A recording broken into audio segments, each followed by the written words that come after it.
Ce fameux plan d'investissement dans les infrastructures américaines a finalement été adopté par le Congrès. Ce week-end, projet de loi qui va courir, on va en parler, sur plusieurs années, doté de 1200 milliards de dollars et adopté dans la douleur. Bonjour Xavier. Bonjour David. Xavier Timbaud, économiste et directeur principal de l'OFCE. Dans la douleur parce que plan déjà adopté au Sénat, c'était au mois d'août, et seulement vendredi soir et ce week-end à la Chambre des représentants. Joe Biden qui a promis de rebâtir en mieux l'Amérique. Est-ce qu'avec ces 1200 milliards, on en prend le chemin au final ? Alors oui, on en prend le chemin, même si ce n'est pas tout à fait l'intégralité du chemin que Joe Biden avait en tête. C'est pas un peu au rabais quand même, ce plan d'investissement d'infrastructure ?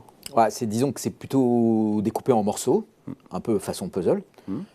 Et donc là, il y a une première partie du puzzle qui va être mise sur la table. Alors, c'est une partie importante, on le dit souvent en Europe quand on regarde les États-Unis, mais les infrastructures aux États-Unis sont en très mauvais état. Oui. Elles ont été, on parle des ponts, des routes, des aéroports, on parle des réseaux électriques. Et d'infrastructures qui ont été beaucoup construites après la Deuxième Guerre mondiale et qui ont aujourd'hui un âge tout à fait avancé, avec des problèmes, des risques, des ponts qui s'effondrent, des autoroutes qui sont défoncées. Et donc il s'agissait de réinvestir dans ces infrastructures fédérales. Ça paraît colossal en apparence, 1200 milliards de dollars, sauf que quand on le ramène à la tête de l'économie américaine, de la création de richesse chaque année, le PIB, 21 000 milliards de dollars, on se dit que ce n'est pas si gigantesque, mais nécessaire néanmoins. Non, parce que d'abord c'est un plan sur 5 ans, donc il faut ramener la somme, il faut la diviser par 5. Et puis ensuite, effectivement, il faut la ramener au PIB. Et à ce moment-là, on est un peu au-dessus d'un point de PIB d'investissement dans les infrastructures. Par an, c'est quelque chose de comparable à ce qui est fait en France chaque année. Donc il n'y a même pas de rattrapage. Non, parce qu'en plus, c'est un plan qui vise à réparer des infrastructures dégradées et pas à en créer des nouvelles, à part Internet au débit, avec un accès à Internet au débit qui serait garanti sur une grande partie du territoire. Bon, voilà, donc c'est évidemment beaucoup mieux que l'état dans lequel ces infrastructures se trouvent. Mais il y a suffisamment, encore une fois, d'argent pour rénover toutes ces infrastructures qui ont vieilli, c'est ce qu'on expliquait. Encore une fois, des travaux qui vont s'étaler même sur une décennie, je crois. Oui, est-ce qu'il y a assez il y a en tout cas une somme aujourd'hui significative pour faire ce genre de choses. Mais ce dont il faut avoir conscience, c'est qu'à l'échelle des États-Unis, c'est à peu près la somme qu'il faut pour compenser simplement l'usure de ces infrastructures. Donc voilà, on est dans des ordres de grandeur qui ne sont pas... C'est pas un plan de reconstruction d'une nouvelle infrastructure pour les États-Unis. C'est vraiment, juste une remise à niveau. Voilà, une remise à niveau de ce qui existe, avec des choix qui vont être faits, parce que tout ne sera pas rénové. Donc c'est significatif. Ça va procurer beaucoup d'activités au secteur du BTP aux États-Unis. C'est des sommes qui sont importantes, hein. Un point et demi de PIB par an, c'est pas du tout négligeable en termes d'activité. Maintenant, c'est pas une révolution dans l'économie américaine. C'est aussi une des raisons pour lesquelles le consensus a été plus facile à trouver sur ce plan. C'est parce qu'en fait, il a un petit côté nécessaire. C'est-à-dire que on fait le strict minimum, quoi. Les ponts qu'on n'entretient pas sont des ponts qui s'effondrent et ça coûte en fait plus cher d'avoir des ponts qui s'effondrent que de les réparer, parce qu'il peut y avoir des victimes, parce qu'il va falloir faire des travaux en urgence.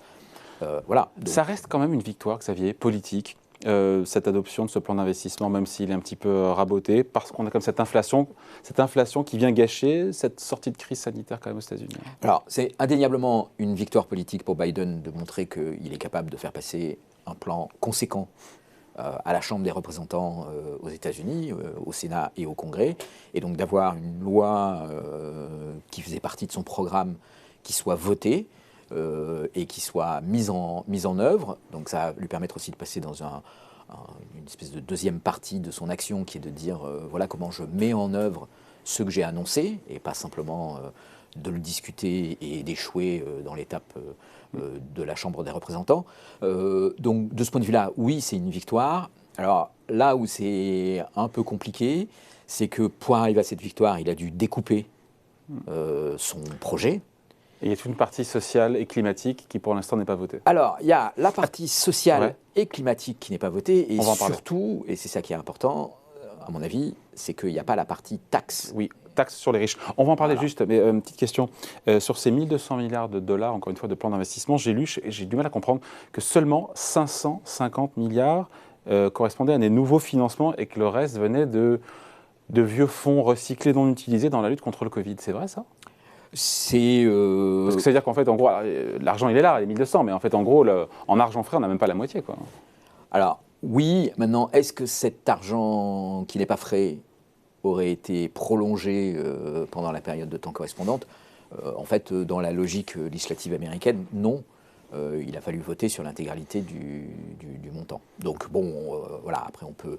Mais oui, on peut aussi, disons, un petit peu. Enfin, il y a une espèce de marketing sur la présentation de ce genre de plan. Vous voyez, qui est d'additionner plusieurs années, qui est pour arriver à des montants un peu magiques, 1000 milliards de dollars, pour frapper les esprits et pour essayer de montrer qu'il y a quelque chose de tout à fait conséquent. Bon, c'est vrai que dans ce marketing, il y a un petit peu de mousse, on va dire. Ouais. Après, ce plan d'infrastructure, est-ce que, a priori, il devrait augmenter la croissance, soutenir la croissance, mais peut-être aussi l'inflation? Parce que pour construire des ponts, rénover des ponts ou des routes, il faut des bras. Et si on manque de bras aux États-Unis, ça peut faire monter les salaires. Alors, il faut des bras, il faut des matières premières aussi. Ouais. Et des matières premières, c'est juste aussi. Puisque pour faire des ponts, il faut de l'acier, il ne faut pas que du béton. Voilà, et dans le béton, il y a de l'acier. Mais donc, il va falloir des matières premières. Voilà, alors, donc, on pourrait se dire, dans le contexte actuel, c'est déraisonnable. Maintenant, le contexte actuel, encore une fois, il est très particulier. C'est la sortie de la crise sanitaire, avec une économie qui a été quand même très secouée par la crise sanitaire et puis un système de soutien à l'économie qui peut aussi avoir des conséquences inflationnistes et une économie mondiale qui peine à fournir un certain nombre de composants, des tensions sur les marchés des matières premières, etc. Enfin, vous en parlez abondamment tous les jours pour que tout le monde sache à peu près de quoi il en retourne. Là, il faut remettre les choses un petit peu dans la perspective. Un plan sur plusieurs années ne peut pas se juger sur des problèmes d'approvisionnement dans l'automobile ou dans les microprocesseurs à court terme. Voilà. Alors, il y a la question du marché du travail, et c'est clair que ça va avoir un impact sur le marché du travail. Le marché du travail est déjà tendu. En même temps, c'est un peu aussi ce que Joe Biden voulait, c'est ce qu'il avait annoncé dans sa mise en tension de l'économie américaine, c'est faire en sorte qu'il y ait des emplois et des emplois qui payent bien au bas de l'échelle pour réduire les inégalités. Et là aussi, sauf que là, quand on a les chiffres de l'emploi qui datent de vendredi, on voit aussi une accélération en matière de salaire. Oui, qui tendent vers les 5%. Hein. Mais c'est précisément une des promesses de campagne de Joe Biden. Donc la réduction des inégalités, c'est pas simplement taxer les super riches, c'est aussi avoir des revalorisations de salaire. Jusqu'à un certain point.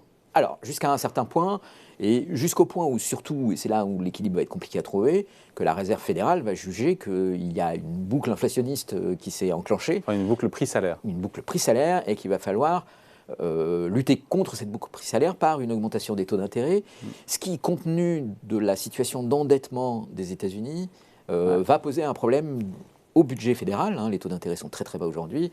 La charge d'intérêt a beaucoup diminué, mais si les taux d'intérêt venaient à remonter, cette charge d'intérêt, elle augmenterait, et l'effet de la croissance ne compenserait pas cette augmentation de la charge d'intérêt. Donc voilà, mettre sous tension, c'est une chose, réduire les inégalités, c'est évidemment un des objectifs de Biden, et il doit démontrer qu'il arrive à le faire, et le faire assez rapidement, et ça demande des augmentations d'au moins 5% par an, parce que sinon... je ne suis pas sûr que la Fed tolérera ça pendant plusieurs années, non? Alors, d'augmentation de 5% par an des salaires. Est-ce que ça va se traduire sur les prix? C'est ça le pari aujourd'hui de l'économie, c'est-à-dire la quantité de travail nécessaire pour fabriquer un bien est diminuée, les gains de productivité que le numérique apporte permettent aussi de réduire les augmentations de prix. Les marges des entreprises sont aussi extrêmement élevées, donc peuvent aussi amortir un petit peu ces effets de salaire. Voilà, donc avant qu'on entre dans une spirale inflationniste, alors ça va être un des enjeux quand même sur cette commande publique en matière d'infrastructure, c'est de savoir comment ils vont négocier les prix. Voilà, et ça va être un signal aussi qui va être regardé très en détail. S'ils sont assez laxes sur les tarifs pratiqués par les entreprises qui vont être mobilisées dans ces infrastructures, ça ne va pas donner un signal très bon, parce que ça va être de dire, OK, augmentez les salaires, mais on accepte que vous augmentiez vos prix. Alors s'ils arrivent à ne pas augmenter les prix et à bien compresser les marges avec des augmentations de salaire, ça pourrait contenir l'inflation. Ça peut convaincre la Réserve fédérale que c'est possible. Mais ça va se jouer un petit peu comme ça, pas à pas, ligne à ligne. dans chacune des opérations qui vont être financées. Xavier, on finit là-dessus, il reste tout un pan du plan qui pour l'instant reste à quai, c'est toute la partie sociale et climatique. Les écoles gratuites dès 3 ans aux États-Unis, les aides à la garde d'enfants, les crédits d'impôt pour acheter sa voiture électrique et aussi cette question des hausses d'impôts sur les plus riches. Pour l'instant, c'est un plan à 1750 milliards qui n'est pas encore voté, qui lui-même aussi a été raboté d'ailleurs au passage. C'est ça, donc 1200 milliards sur le plan aujourd'hui. En investissement. Il reste en investissement, il reste effectivement un deuxième et un troisième plan, on va dire, à 1750 milliards pour un total de 3000 milliards, qui lui reste à quai, et qui reste à quai avec une impossibilité pour le moment de trouver un compromis, en particulier avec le centre de la majorité de Joe Biden, sur un aspect qui est l'aspect de mais comment ça s'équilibre budgétairement tout ça.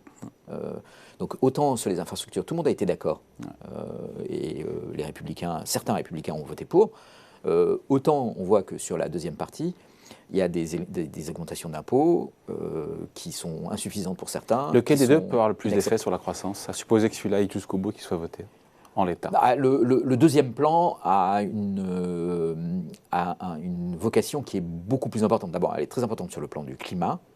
Elle est très importante aussi pour la classe moyenne. L'école gratuite à partir de 3 ans, un plan d'éducation massif dans la classe moyenne, ça c'est une réponse en profondeur, à la fois en termes de croissance future, alors les effets sont très longs à venir, donc n'en parlons pas, mais en tout cas en termes de la classe moyenne trouve une réponse dans les propositions de Biden, ce qui n'est pas le cas aujourd'hui, parce que la classe moyenne, ce qu'elle voit aujourd'hui, c'est l'augmentation des prix et des mesures sanitaires qui ont tendance à se durcir, et ça ne lui va pas. Voilà, donc Joe Biden n'est pas du tout sorti du gué. Il a passé son premier plan, c'était la partie la plus facile. Une victoire est une victoire, mais comme disait Churchill, la victoire, c'est aller de défaite en défaite jusqu'à la victoire finale. Voilà. Il est philosophe et il a des belles références historiques. Merci beaucoup en tout cas. Explication signée Xavier Timbaud, économiste et directeur principal de l'OFCE. Merci. Merci David.